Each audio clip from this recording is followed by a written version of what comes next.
Salut à tous et bienvenue en Burgundy. Tout d'abord, excellente année 2023. Tous mes meilleurs vœux, plein de bonnes choses et surtout une excellente santé. 2022 a été pour moi l'année de la reprise avec cette caméra.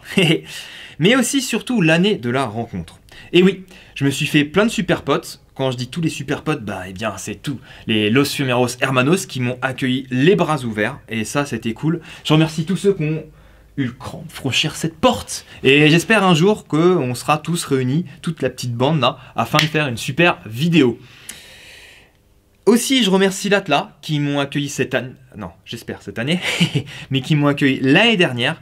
L'Atlas, c'est une petite association qui est dédiée à l'air comprimé. Ils ont aussi un petit forum. C'est quelque chose à faire au moins une fois dans sa vie. En fait, cette association-là, ils proposent un super meeting dédié uniquement à l'air comprimé. Et ça, c'est une chose à faire au moins une fois dans sa vie. Je remercie tous ceux qui suivent mes vidéos aussi, ça fait plaisir. Et aussi, je remercie tous les clients qui soutiennent la chaîne en faisant des achats par le biais de l'armurerie. Eh bien, commençons par la première présentation de l'année. Un Colt 1911 A1 Anniversary de chez Umarex, sous licence Colt bien sûr, en 9 mm PAK et en catégorie D. Je remercie Umarex pour le prêt de ce modèle. J'ai choisi en figuration un Colt 1911 A1 de chez Umarex, pardon pour l'erreur, en 9 mm PAK, toujours en catégorie D. Il partage la même plateforme que ce modèle. Si tu veux bien tenir. Bon, ça ne bougera pas. Et troisième modèle, j'ai choisi un Astra-Arm 1911 A1 en 45 ACP, donc catégorie B, afin de faire les comparaisons. J'aime bien faire les comparaisons entre la réplique en catégorie D, le pistolet à blanc, et l'arme en catégorie B.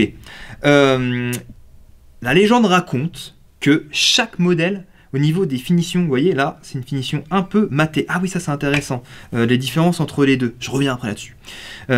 Donc ils partagent, les deux 1911 à blanc, ils partagent la même plateforme, sauf que on voit tout de suite, il y en a un qui a une super crosse-bois là, qui est magnifique, enfin, qui est pas trop mal. On va pas abuser quand même. Et des finitions un peu, les arêtes sont matées, la peinture elle est satinée, et la légende raconte que chaque modèle est individuel et même fait à la main au niveau du matage, et ça tombe bien. J'en ai un deuxième. Et souvent, j'oublie de vous présenter comment ils sont fournis, les pistolets. Donc, comme ça, je me rattrape. Donc, on a une magnifique petite boîte Umarex.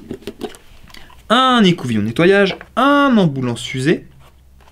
Au passage, je ne sais pas si vous vous souvenez, j'ai fait une vidéo pour expliquer la différence entre un embout lance-fusée et un embout balle caoutchouc. Je vais peut-être mettre le lien, comme ça vous pourrez regarder. Et là, on a l'objet le plus important, le 1911. Alors, ah bah tiens, direct, ça frappe, ça on le remarque tout de suite, ça frappe à l'œil. Là, on voit ici, tu peux zoomer, ouais. On voit le côté un peu maté. Là, peut-être il y a plus d'éclairage. Hein, ouais. Là, on voit tout de suite, là, ici, on a une plus grosse trace que là, des deux côtés. La fenêtre d'éjection aussi, c'est pareil. Le haut de la culasse, hein. Ok. Donc, effectivement, ils sont tous individuels. Même là, sur le côté là, du bâti. Intéressant. Et on voit bien que c'est du bois. Hein. C'est pas du polymère. On voit qu'il y a des différences au niveau des teintes. Hein. Ok. Ils ont même des plaquettes individuelles en termes de nuances. Intéressant, intéressant. Hop, je vais remettre ici. Tour de magie. Hop là. Donc ok, déjà pour les finitions, maintenant on sait qu'ils sont individuels. Le chargeur. Ah oui, alors on a un bouton de déverrouillage qui est sur le côté. Tac. De chargeur bien sûr, bouton de déverrouillage. Et là, j'ai le chargeur du modèle en catégorie B. Donc toujours un chargeur linéaire, comme le vrai.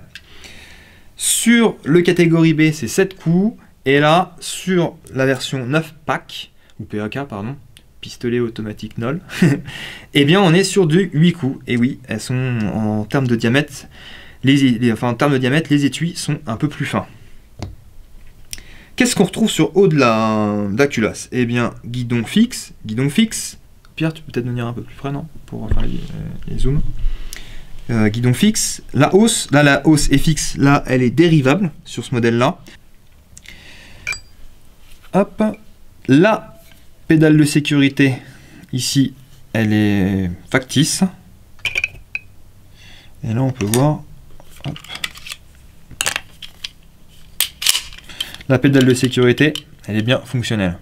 En fait, cette pièce-là, ça permet le départ du coup. On peut appuyer sur la queue de détente. Tant qu'on n'appuie pas sur la pédale de sûreté, ça ne part pas. Voilà, la preuve. La sécurité.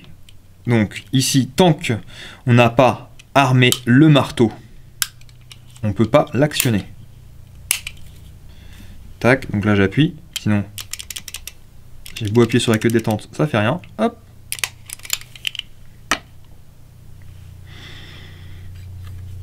Donc là, le marteau, il est pas bon. Maintenant, je l'ai armé. Donc là, ça s'enclenche, pas de problème. Je détends le marteau. Et je peux aussi actionner la sécurité sur la version à blanc. Bon, c'est différent. Je pense du fait aussi qu'il n'y a pas la pédale de sûreté. Il y a des petites différences. On va prendre un poids de départ. 3,937 kg. Un deuxième.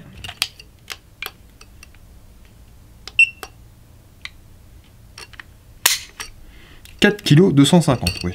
Mais si on fait une moyenne, on est au-dessus des 4 kg. Ok, tac. Ouais, hop, tu laisses ouverte.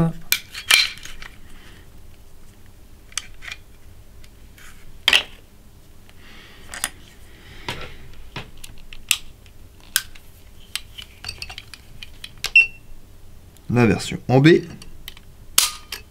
3,717 kg. Hein. On est assez proche quand même. 3,850 kg. Donc là, le poids de départ sur la queue de détente de la version à blanc est un peu plus costaud. Tac. L'arrêtoir de culasse. Je ne l'ai pas essayé la version à blanc. On va voir. Bon, là, ça a du mal à tenir. Voilà. Si je mets le chargeur, ça ira mieux. Tac. Donc, sur la version à blanc, l'arrêtoir de culasse, là, on peut le voir ici, sur la catégorie B, il se met bien dans le cran de la culasse. Et sur la version à blanc, l'arrêtoir de culasse, il est effectué par le chargeur. On voit bien la culasse. Oh là là, je vais le mettre sur le côté, pas qu'il tombe. On voit bien que la culasse, elle est arrêtée par le chargeur. Par contre, tac, on peut le mettre, nous, manuellement, à la main. J'ai oublié quelques petits détails. Donc, la zone de préhension à l'arrière de la culasse, qu'on retrouve aussi sur la catégorie B. Des striures sur le flanc arrière de la poignée.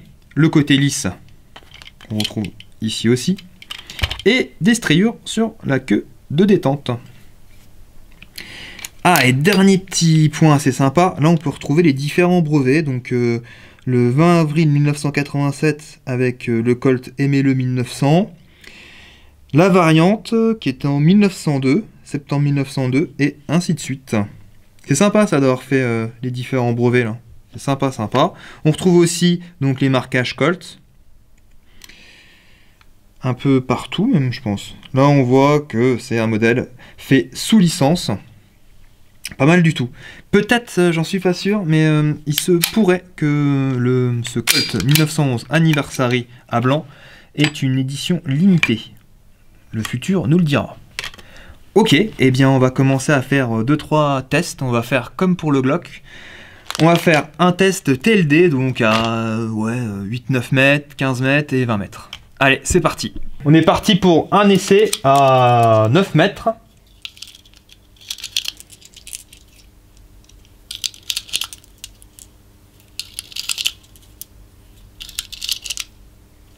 Je vais tirer 3-4 balles en caoutchouc.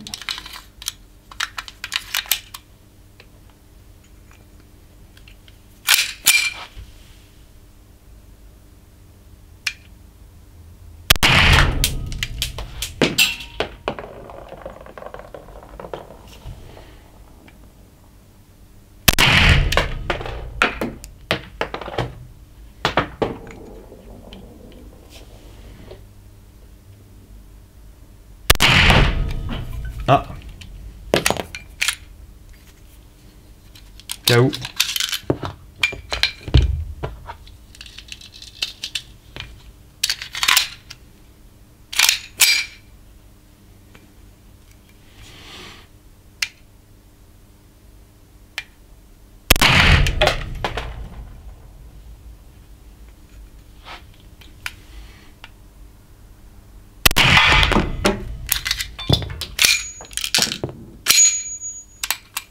Allez, on va regarder les scores. Voici les résultats à 9 mètres.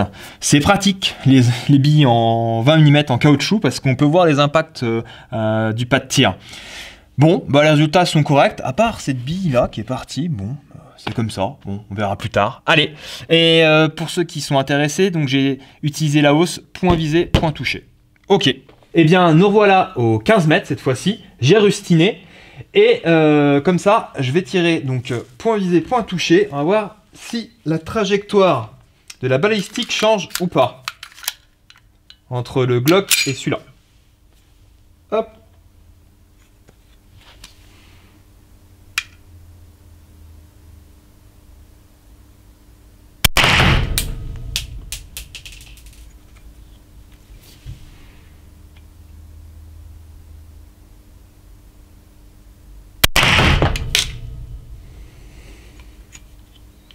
Limite, c'est presque plus précis là.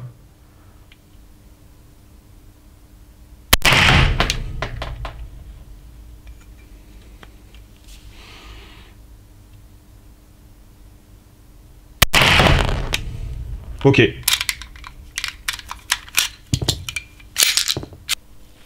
Voici le 15 mètres. Je suis étonné, ça reste pas mal précis entre le 9 mètres et les 15 mètres, voire je pense qu'il n'y a presque pas de différence.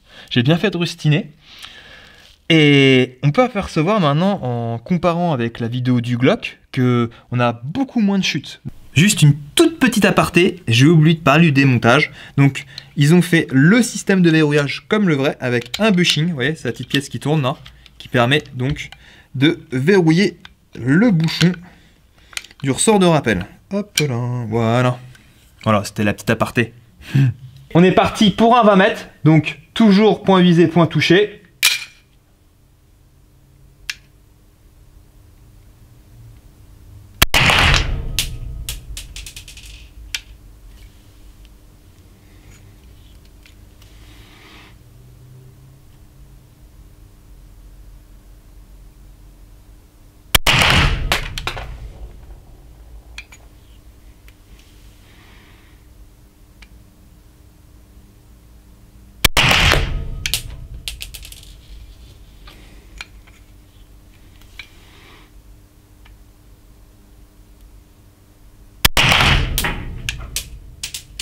Allez, une dernière.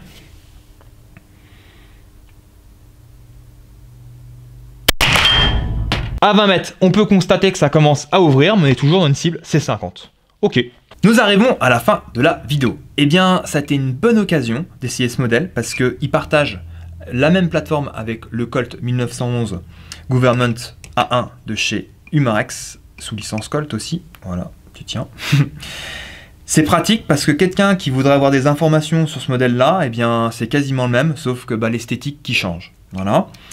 En termes de puissance, il est un peu plus puissant que le Glock. Et oui, le Glock, il est en M8 par 1, là on est en M9 par 1, et donc les gaz sont beaucoup moins restreints. On a pu le voir déjà par rapport à nos tirs d'essai avec l'embout-balle caoutchouc. Le tir est beaucoup plus tendu. On constate que la pédale de sûreté est factice, et oui, c'est pas la même mécanique qu'un modèle en catégorie B. Mais il y a quand même du bon dans l'histoire, on a des marquages Colt un peu partout, on a l'échelle A1 qui est respectée. Moi j'aime beaucoup le côté patiné, surtout qu'il est fait à la main et c'est individuel, donc on a un modèle qui est unique. Après, en parlant de ça, donc j'ai la confirmation, c'est bien des éditions limitées, mais il n'y a pas de sérialisation, donc on ne peut pas savoir quand sera la fin de ce modèle. Bon, donc si on est intéressé, il vaut mieux se dépêcher un peu, sinon il n'y en aura plus. Eh bien, on arrive à la fin de la vidéo. Sur ce, je vous dis à bientôt et Burgundy Power!